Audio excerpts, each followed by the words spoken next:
What is up, YouTube? This is the Working Investor. In this video, we're going to talk about my portfolio update, where we're at, what my strategies are, and what my possible strategies may be in the future, which I'm still not certain yet.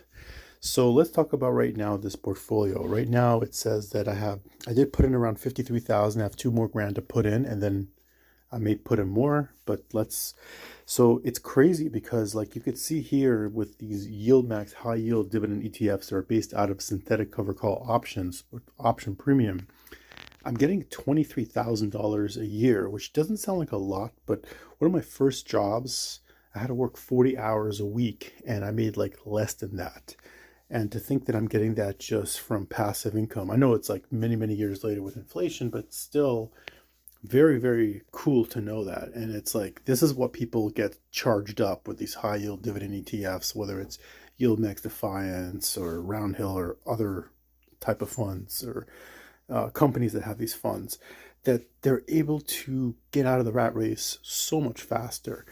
So these are some of my holdings with Amazon, so I don't want to bore you guys. So basically, let's talk about the strategies. So my strategy is I have $30,000 in the strategy called the sandwich strategy, where I have underlyings that have they have a fund and they have an inverse fund. And each fund pays a hefty dividend. So, for example, there's Tesla, the company, and then there's Tesla, which is a synthetic cover call ETF. I'm not telling you to invest in this. I'm just giving you an example of what I'm doing. Not a financial advisor, not giving you guys any advice. So Tesla is a synthetic cover call ETF that's based out of Tesla. So it tends to go up in value when Tesla goes up in value.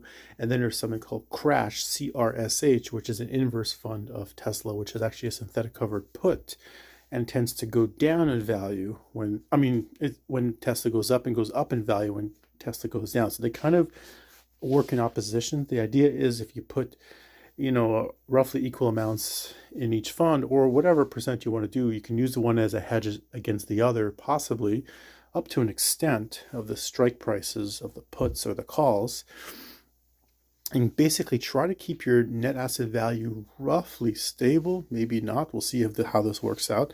And each side paying you a good dividend. So I have $30,000 so far allocated for the sandwiches, $10,000 a piece. $20,000 for AMZ is what I want to do. I already invested, so I had 17,000 yesterday. I put additional 1,000 in there. I found a price under, $18.50. I bought additional 1,000 in there, and then I'm running this experiment from Roundhill, company of Roundhill. Have two ETFs called QDTE and XDTE. QDTE is basically from the Nasdaq. XDTE is representative of the S&P 500, and both these funds run 0-day to expiration options, which have tremendous amount of theta decay, which can, if you guys know a little bit about the theta decay, I can teach you guys a little bit.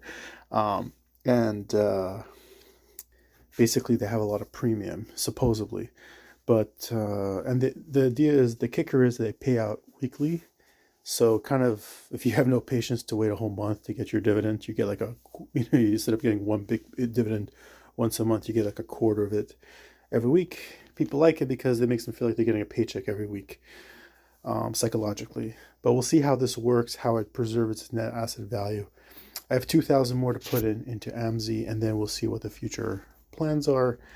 And then we'll take it from there. And this is the Working Investor over and out. I hope you guys have a wonderful weekend. If you guys have any ideas of any good funds that I may put in the future, let me know.